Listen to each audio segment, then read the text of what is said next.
بسم الله الرحمن الرحيم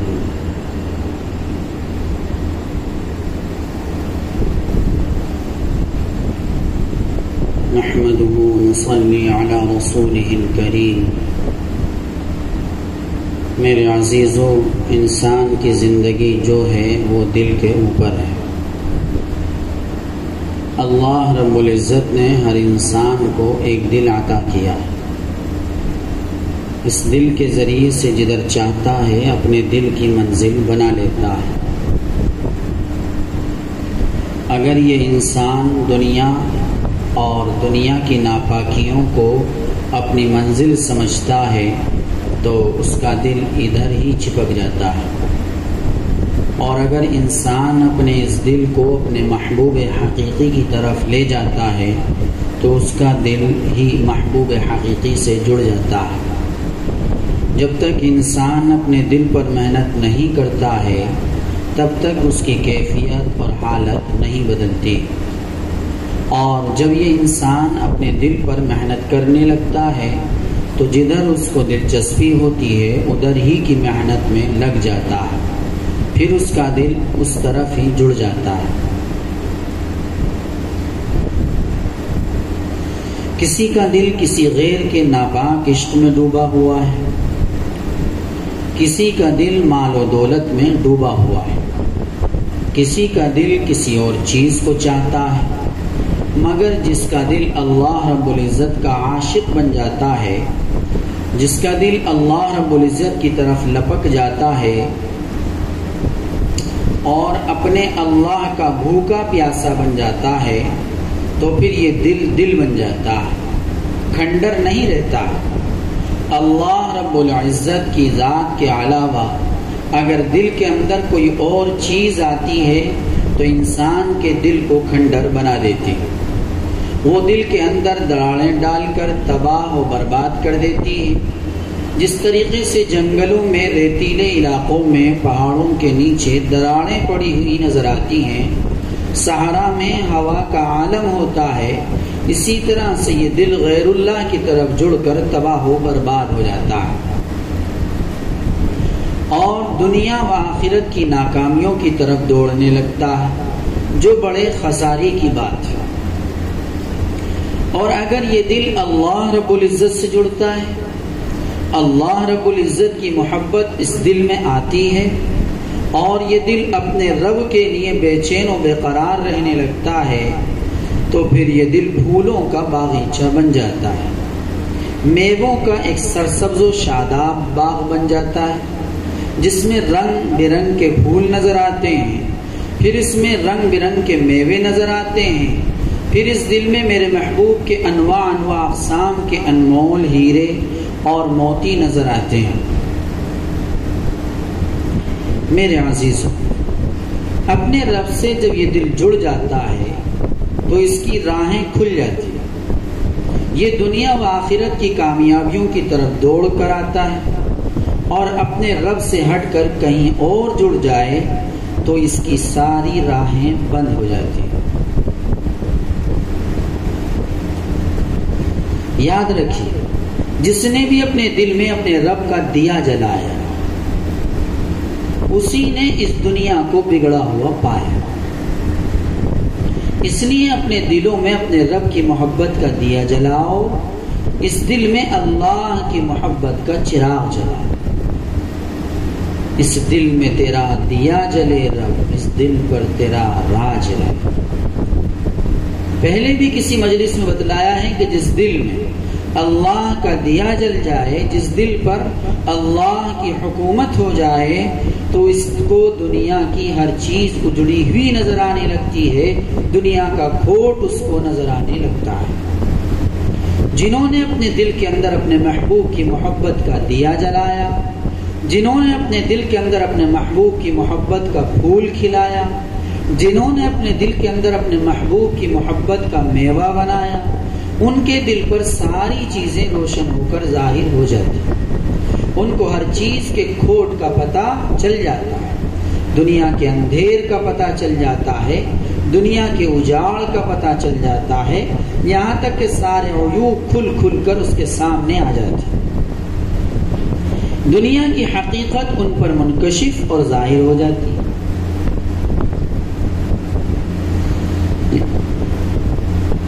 اور مومن کا مقصد یہی ہے، ایمان والے کا، مسلمان کا مقصد یہی ہے کہ دنیا کے گھوٹ کھل کر آئیں اور اللہ رب العزت کی محبت اور معرفت اس دل پر چھا جائے، تب ایمان والا اپنے اللہ کا چاہنے والا کامیاب اور بامراد ہو سکتا ہے۔ اس لیے اپنے دل کا تعلق اپنے اللہ سے جوڑا جائے، اللہ کی محبت کے علاوہ کسی اور کی محبت کو اپنے دل میں نہ لایا جائے۔ یہ دل ہر وقت اپنے اللہ کے لیے بے چین و بے قرار رکھا جائے، اس دل کو ہر وقت اپنے محبوب کی تلاش میں رکھا جائے، یہاں تک کہ اس محبوب کی تلاش میں اپنے کو فنا کر دے اور زبان حال سے کہے تیری تلاش میں میرا وجود بھی نہ رہا، تیری تلاش میں میرا وجود بھی نہ رہا، کہاں کہاں لیے پھرتی ہے جستجو تیری۔ اللہ رب العزت کا کوئی بھی نبی، اللہ رب العزت کا کوئی بھی ولی اس دنیا میں ایسا نہیں ہوا کہ جس نے اپنے دل میں اپنے محبوب حقیقی کی محبت کا دیا نہ جلایا۔ ہاں، جنہوں نے اللہ رب العزت کی محبت کا دیا، اللہ رب العزت کے عشق کا چراغ، اللہ رب العزت کے درد کی شمع اپنے دلوں میں روشن کی، اللہ رب العزت کی یاد کی ضیاء سے منور ہوئے، اے میرے عزیزو، وہی انبیاء علیہم الصلاۃ والسلام ہوئے، وہی صحابہ اکرام علیہم الرضوان ہوئے، وہی اولیاء اعظام قدس اللہ اسرارہم ہوئے۔ اللہ رب العزت کے عشق و محبت کا چراغ اپنے دل میں جلائے، بغیر کوئی بھی اللہ رب العزت کے عشق و محبت کا چراغ اپنے دل میں جلائے بغیر کوئی بھی انسان ولی نہیں بن سکتا، اللہ رب العزت کا مقرب نہیں بن سکتا، اور جب ولی نہیں بن سکتا تو صحابہ یا نبی کیسے بن سکتا ہے؟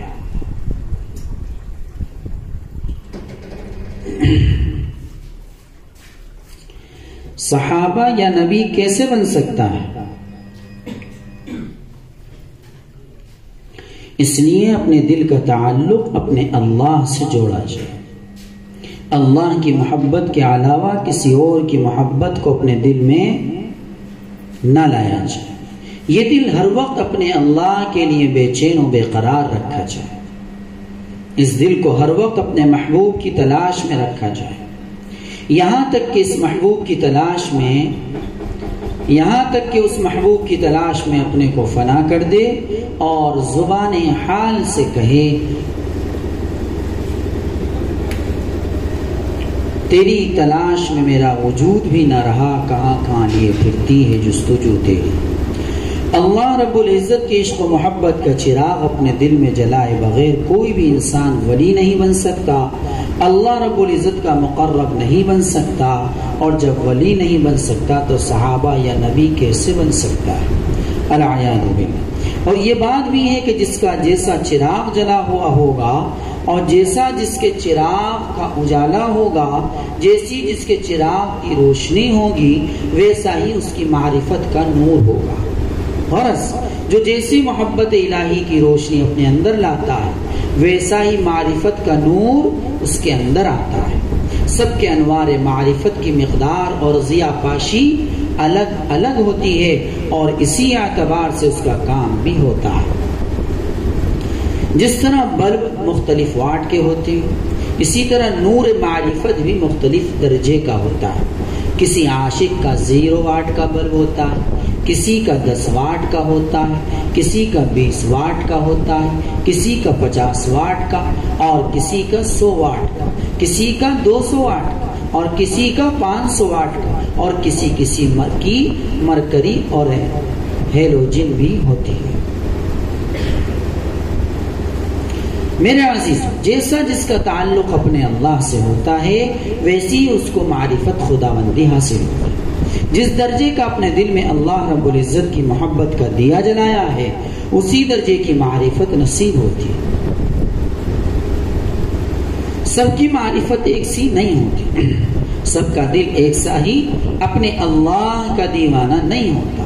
جس کا جتنا بڑا بلب ہوگا اتنی ہی اس کی روشنی ہوگی اور اتنی ہی چیزیں صاف ستھری نظر آئیں گی. اسی طرح اللہ رب العزت سے عشق و محبت جتنا زیادہ ہوگا، جتنا اللہ رب العزت کے عشق و محبت میں اس کا دل ڈوبا ہوا ہوگا، اتنی معرفت اس کے دل پر منکشف ہوگی.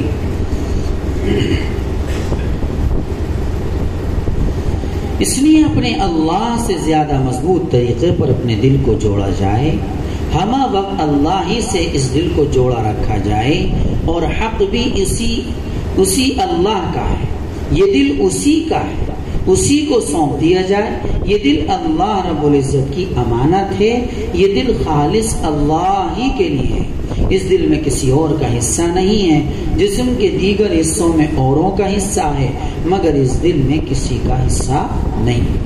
یہ خالص مکمل طریقے پر اللہ ہی کے لیے ہے. جسم کے اندر جوانی میں ماں کا حصہ ہے، باپ کا حصہ ہے، بیوی کا حصہ ہے. کمائی میں، مال و دولت میں اور چیزوں میں دوسروں کے حصے ہیں. جسم کے اور جوڑوں میں دوسروں کے حقوق ہیں، مگر اس دل میں کسی کا حصہ نہیں ہے. اس دل میں کسی کا حق نہیں ہے، نہ ماں کا نہ باپ کا. اس دل میں نہ ماں باپ کو اجازت ہے، نہ بیوی بچوں کو اجازت ہے. اور جب پیاری ماں پیارے باپ کو اجازت نہیں، پیاری بیوی اور پیارے بچوں کو اجازت نہیں، پھر ایرے غیرے نہ تو خیرے کو اس دل کے اندر کہاں جگہ ملے گی؟ کہاں جگہ ملے گی؟ جب ماں باپ بیوی بچے اور ان کے علاوہ ایرے غیرے نہ تو خیرے کو کہاں اجازت ہے؟ اس دل کے اندر کہاں ان غیروں کا جانا جائز ہے؟ حق تعالیٰ کے سوا کہاں کسی اور کو وہاں دخل جائز ہو سکتا ہے؟ اللہ رب العزت کی ذات کے علاوہ سب ایرے غیرے ہی ہیں. اللہ رب العزت کے سوا اس دل کا کوئی یار نہیں ہے. اللہ کے سوا اس دل کا کوئی حقدار نہیں. اس دل کا اگر حقدار ہے تو اس دل کی اگر یاری ہے، اس دل کا اگر یار ہے تو صرف اور صرف اللہ رب العزت ہے، اور کوئی اس دل کا یار نہیں. اس دل کی یاری اپنے اللہ ہی کے لیے، اس دل کی نسبت اللہ رب العزت کی ذات سے، اس دل کی دوستی اپنے اللہ سے. اس محبوب حقیق کے سوا اس دل کا کوئی دوست نہیں.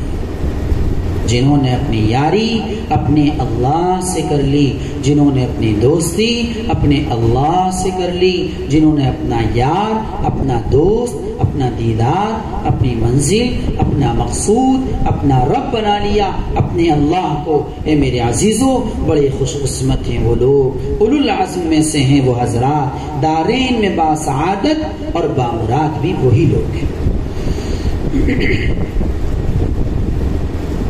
تو جس نے اپنے دل میں اللہ کی محبت کا دیا جلایا، اسی نے اس دنیا کو جڑا ہوا پایا. میرے عزیزو، جنہوں نے اللہ رب العزت کی محبت کا چراغ اس دل میں روشن کر لیا، وہی اس دنیا کے عیبوں کو پہچان سکتے ہیں، ورنہ انسان اس دنیا کے عیبوں کو نہیں پہچان پاتا ہے. دنیا کی گندگیوں کو انسان اچھا اور عمدہ پانی سمجھنے لگتا ہے، حالانکہ وہ نالیوں کا گندا پانی ہے.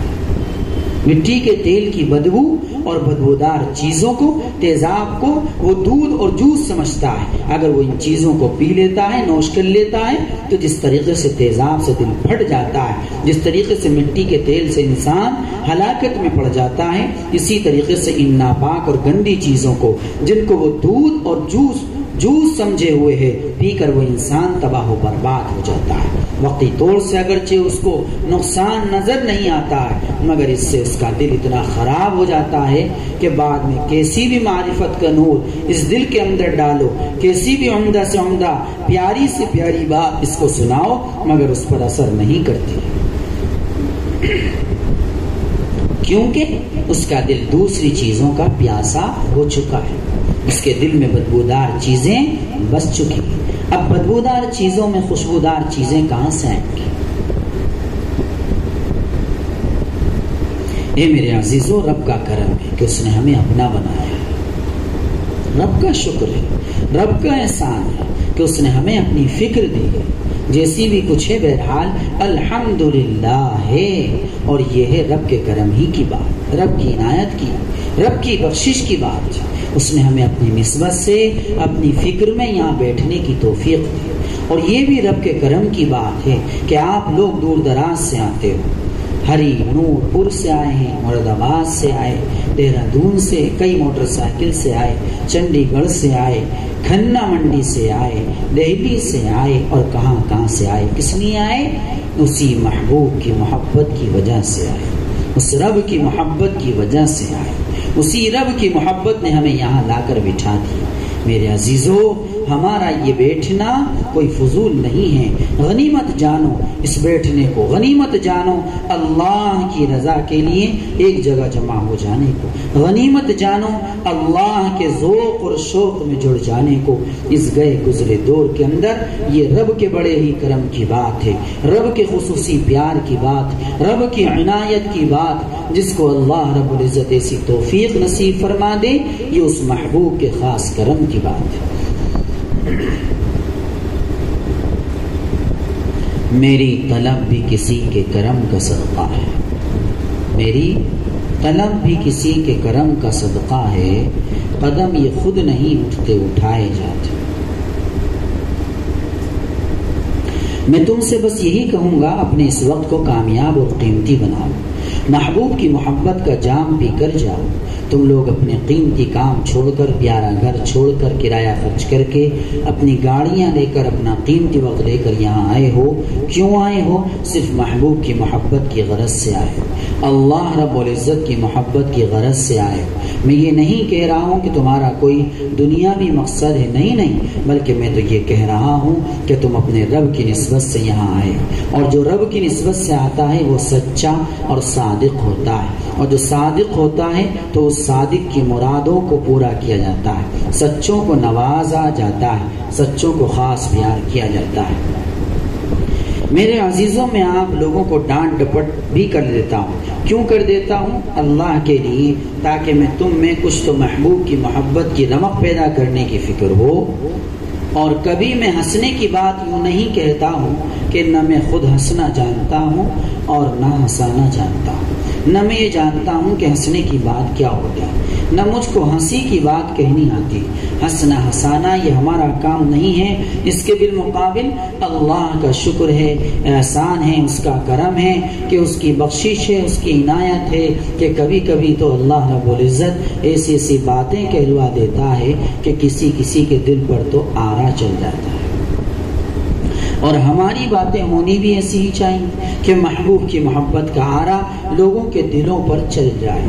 تکلیف دینے کا آرا نہیں، تکلیف دہ بات نہیں، یہ تو حرام ہے۔ ہاں، اللہ کی محبت کا آرا جس بات سے دل پر چل جائے وہ محبوب کی محبت کی بات کہنا مراد ہے، وہ بات جو دل کو چیر کر محبوب حقیقی محبت پیدا کر دے، وہ بات کہنا مقصود ہے۔ اللہ کے حبیب حضرت محمد رسول اللہ صلی اللہ علیہ وسلم کی جو مجلسیں ہوتی تھی وہ ایسی ہی ہوتی تھی کہ صحابہ کرام رضی اللہ عنہ مجمعین رو کر جاتے تھے،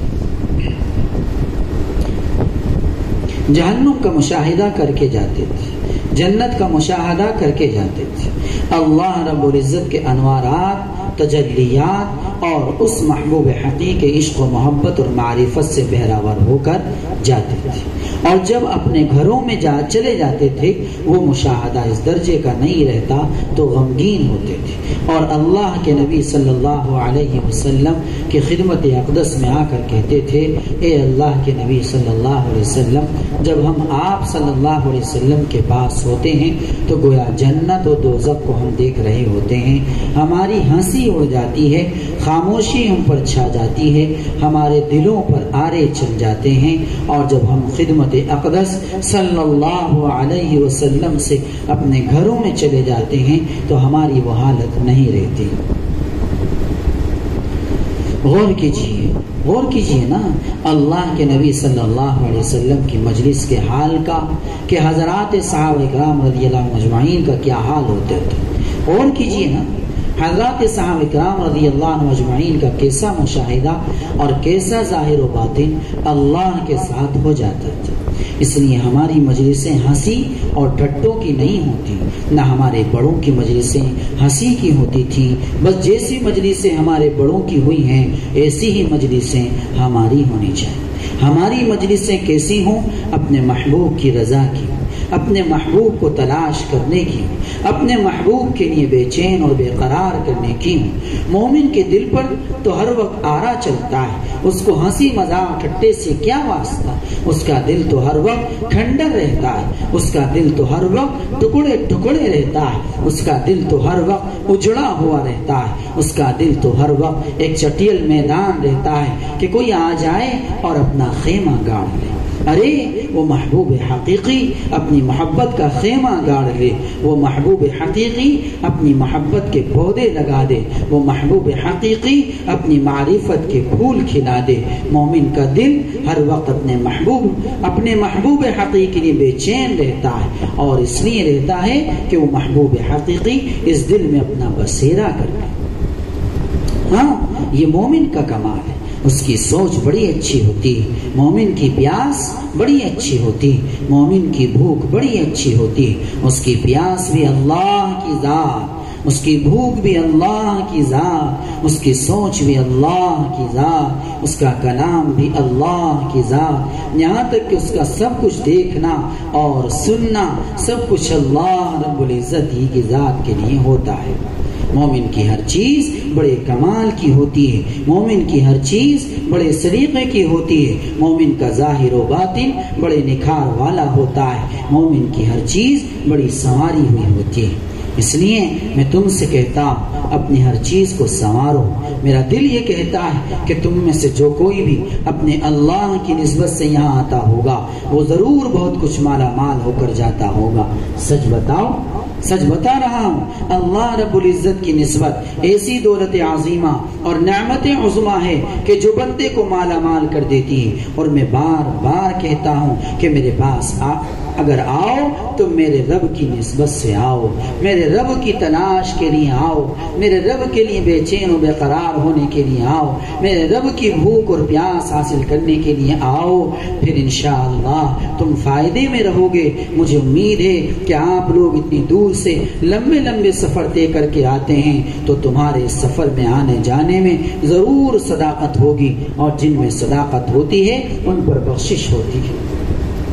آج دیکھ لو اللہ والوں پر لوگ کتنا خرچ کرتے ہیں، کتنا کھلانے کی کوشش کرتے ہیں۔ آج کوئی اپنے داماد کو کھلانے کو تیار نہیں ہے، کوئی اپنے بہنوئی کو کھلانے کو تیار نہیں، کوئی اپنے دوست کو کھلانے کو تیار نہیں، اور اللہ والوں کے آگے پیچھے پھر رہے ہیں، خوشامدیں کر رہے ہیں، دل سے چاہ رہے ہیں کہ یہ ہمارے یہاں کھا لیں۔ یہ اللہ کی نسبت ہی تو ہے، یہ اللہ کے تعلق ہی کی تو بات ہے۔ میں تو ان چیزوں کو اللہ کی محبت ہی سمجھتا ہوں کہ اللہ کی محبت ہی کی وجہ سے جو لوگ جوق در جوق آتے ہیں، دور دور سے آتے ہیں، اللہ کی محبت کے لیے اپنے علم کو، اپنی عقل کو، اپنے فہم کو خرچ کرنا فخر سمجھتے ہیں۔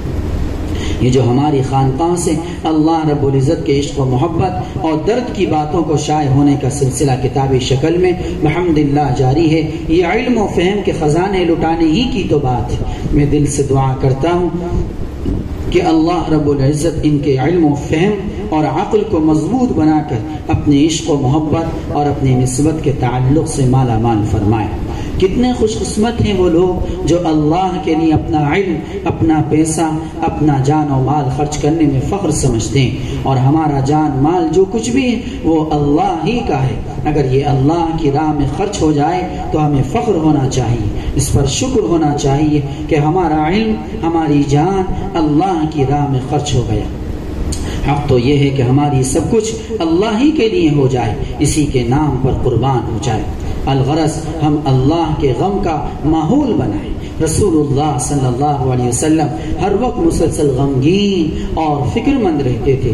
ہنسی مذاق ٹھٹوں سے ہم پرہیز کریں، ہمارے گھروں کا ماحول ہنسی مذاق ٹھٹوں والا نہیں ہونا چاہیے۔ ہنسی مذاق ٹھٹوں سے دل مردہ ہو جاتا ہے، اور رونے سے دل جاگ جاتا ہے، رونے سے دل میں جان آ جاتی ہے۔ اس لیے اللہ رب العزت نے ہم نے اپنے مقدس کلام میں حکم دیا ہے، فَلْيَضْحَكُوا قَلِيلًا وَلْيَبْكُوا وَابْكُوا كَثِيرًا کہ ہنسو کم اور رو زیادہ. بس ہمارے کام ہنسی مذاق اور ٹھٹوں کے نہیں ہونے چاہیے. اللہ کی محبت میں رونے والا دل ہمارے پاس ہونا چاہیے.